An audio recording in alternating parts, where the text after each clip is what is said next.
you got to be who you are in terms of the DNA of the organization that you work with or that you've created. You got to be who you are. You got to sell that, and you got to close that deal. And if you try to pretend to be anything else, people are going to find you out real quick. So the best marketing is not a picture or a method of delivery. It is authenticity. That's it. That's the nickel version. This question is probably the best question that I think I've ever asked at a forum. Because this topic, as a chamber president, obviously is going to be very near and dear to my heart. It says, as an entrepreneur, how important do you think it is to give back to your community, and how do you believe this impacts the image of your business? So we have 12 core values.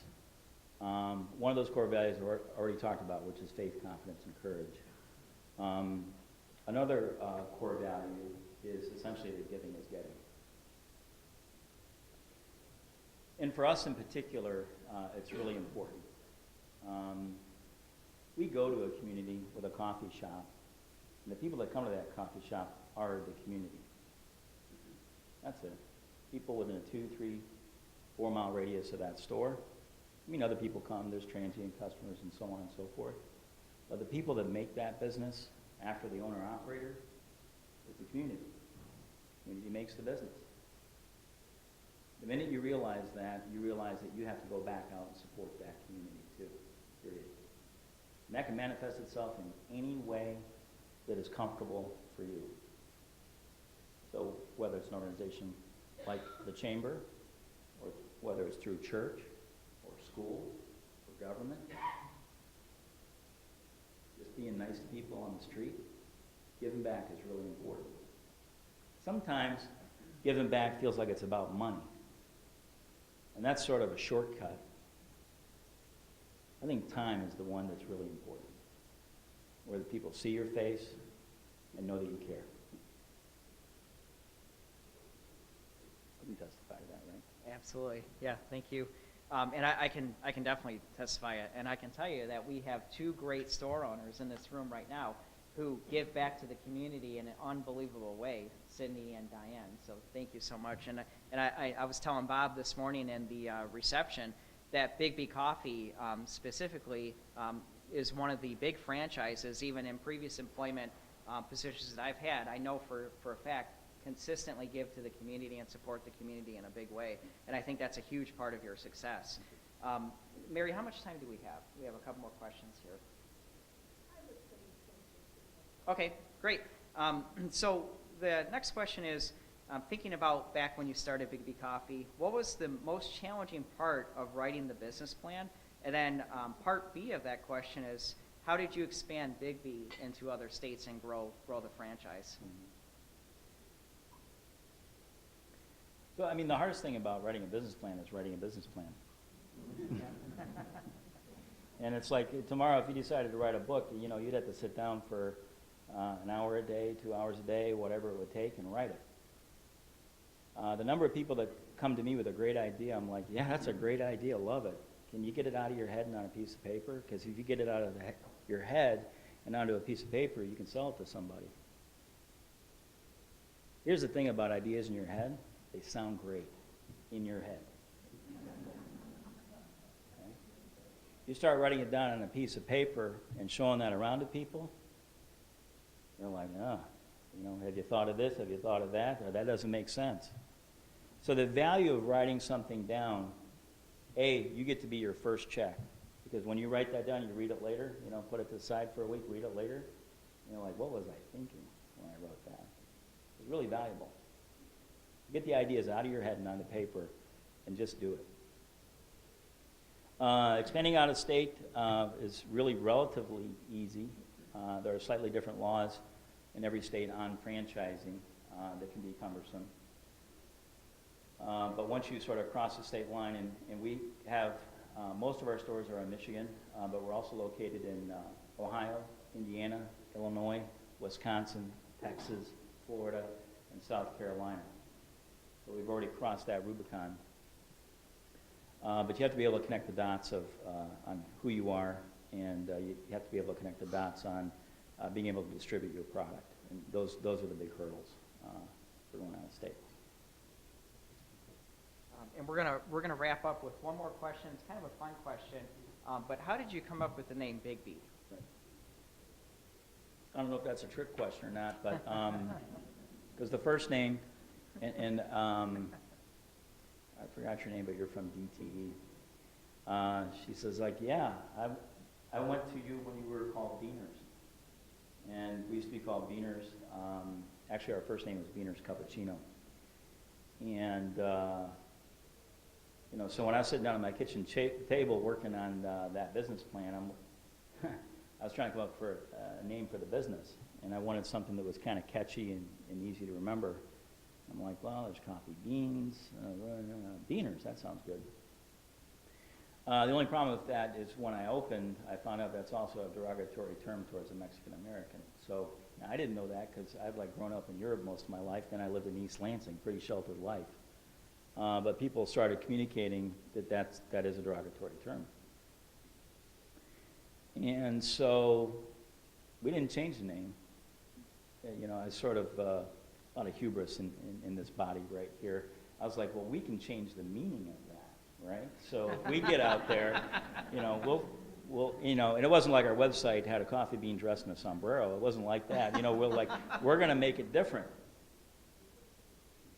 But the problem is we were a company that chose to be happy, have fun, make friends, love people, and drink great coffee.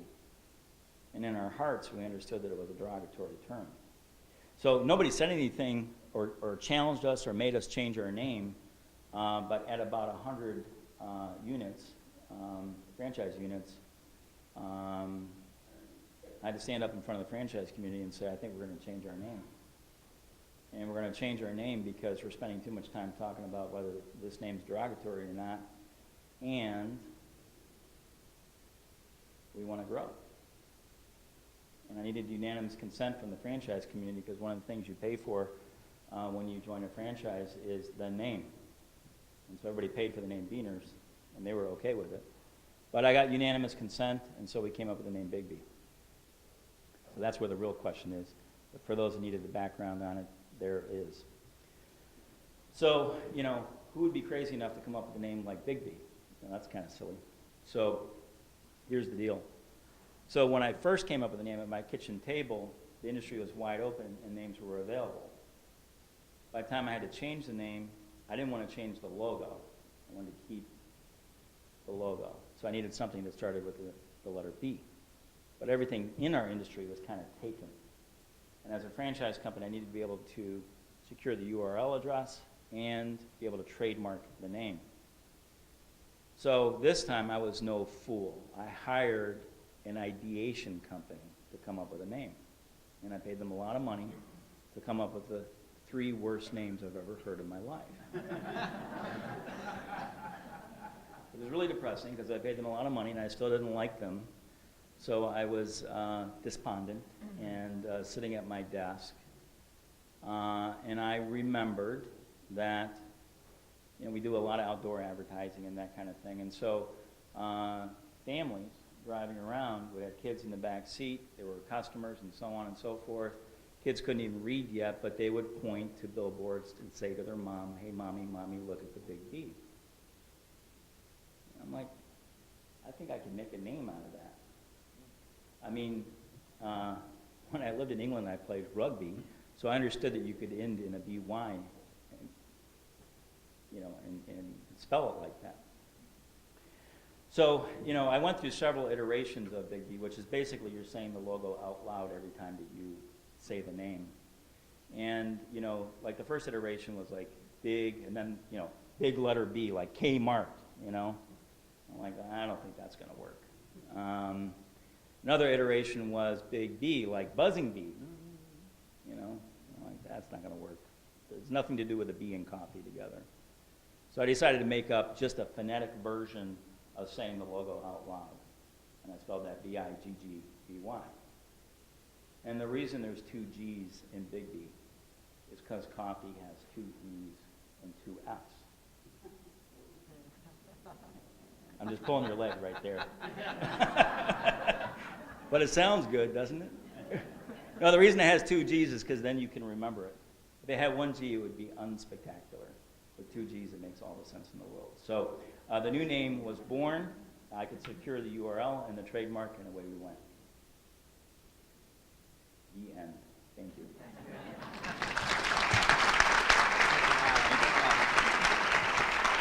Bob, if you could stay up here for just one moment, and I'm going to ask Dave Goodwin to come up. We do want to present you with just a special gift to thank you for coming out, but it's your very own Southern Wayne County Regional Chamber of Commerce coffee tray. Thank you. Complete with the Biggby logo. I need everybody to see this, so. And we'll do a picture. Absolutely. There we go. Here, this way. There you go. Thank you. Great. Let's give him another round of applause. Thank you. Appreciate it. I'm going to ask Dave to stay up here for a minute, but I do want to, I realized who it was that I missed when I was introducing the ambassadors. And Heather Greibel, please, if you can stand, we want to recognize you as one of our ambassadors. I'm so sorry for that.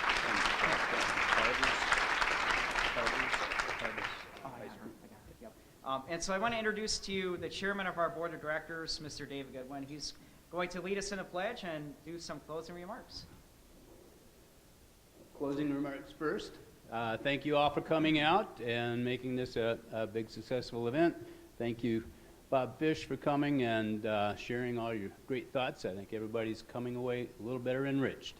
So we're looking forward to the next event, and we'll be golfing next month at the Grosse Ile Country Club. Looking forward to that. So with that, we'll do the Pledge of Allegiance. Please stand. I pledge allegiance to the flag of the United States of America and to the republic for which it stands, one nation, under God, indivisible, with liberty and justice for all. Thank you all for coming.